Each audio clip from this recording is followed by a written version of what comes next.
woman does decide to leave an abusive relationship, what's the best way for her to go about doing it? Well, I think it's important that she have made a plan about how she's going to leave.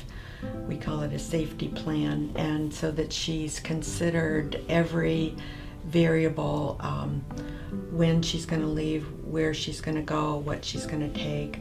It's really useful if she can connect with a domestic violence advocacy agency that can work with her to make that plan. She talked to me about, things to do, having a bag ready, important papers, if you have money, car keys, a safe place to get when you're having a fight. Don't go in the bathroom, don't go, those type of things. So she started to help me understand, some of the things to do. It's always important for her to plan for worst case scenario, make sure that no one knows where she's going, that she has enough resources, and that when she goes, she can stay away. When she was getting ready to leave, I know that she did a lot of what advocates will tell survivors to do. So gathering the important paperwork and gathering, ID documents, saving up some money, putting things aside that are important to you, pictures or family heirlooms or those kinds of things, so that when you do decide to leave, you can grab them easily and get out of there. If the violence is of the sort that she's fearing for her life, she really should get a protection order that serves to protect her from her husband or from her partner. Getting an order is kind of a biggie, even though the paper is just a piece of paper.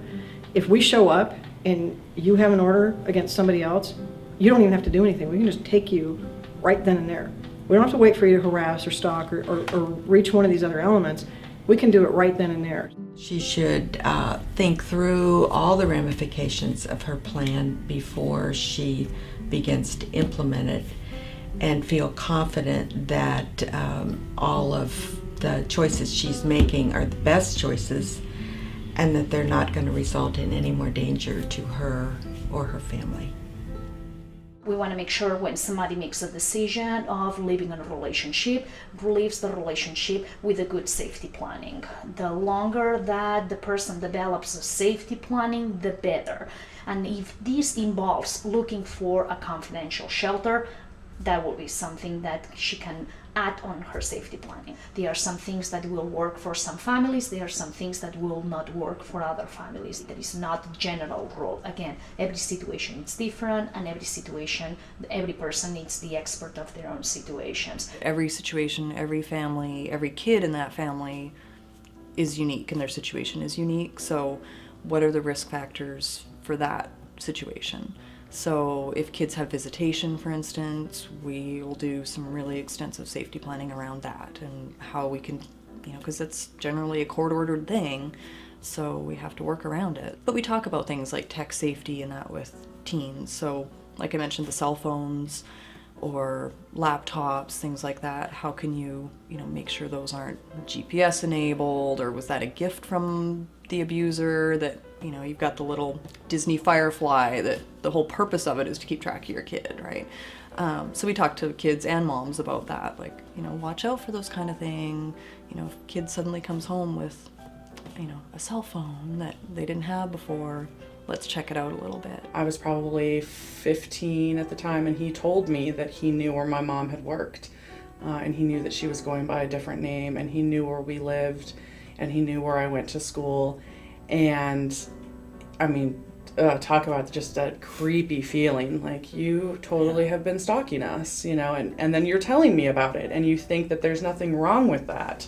We talked a lot about just ways that I could keep myself safe, and who were people that I could trust if I needed to, if I saw him somewhere, like, who could I go to that would be safe. I carried the protection order in my backpack for years. We filed it with the school. Victims are experts on victim safety. They need to do what they know will keep them and their children safe. let the law enforcement professionals figure out how to work around that. You know, get an order. Call every time you see them. Don't let anything go by. Don't let even the slightest violation of the order go by, because that's how they get back in.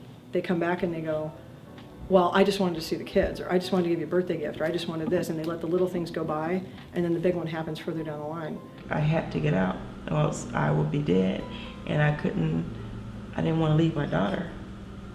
So I had to be here for her. If that's what it took for me to survive, was focusing on, you know, her and her safety and her well-being and being here to take care of her, then that was my mindset then. To hear them, you know, say there's other women that was going through that, to know that it wasn't my fault and that, you know, this person had an anger problem, there was something that was going on with them. So yeah, it really helped me to walk out and get out of this.